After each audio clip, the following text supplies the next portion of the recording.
मित्रांनो,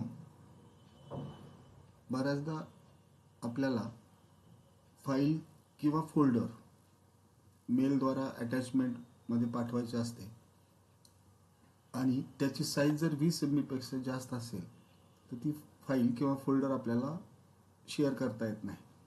अशा वेळी तुम्ही जे फोल्डर तुम्हाला पाठवायचे आहे त्याला सिलेक्ट करून राईट क्लिक करून सेंड टू कॉम्प्रेस्ड फोल्डर हे ऑप्शन वापरल्यानंतर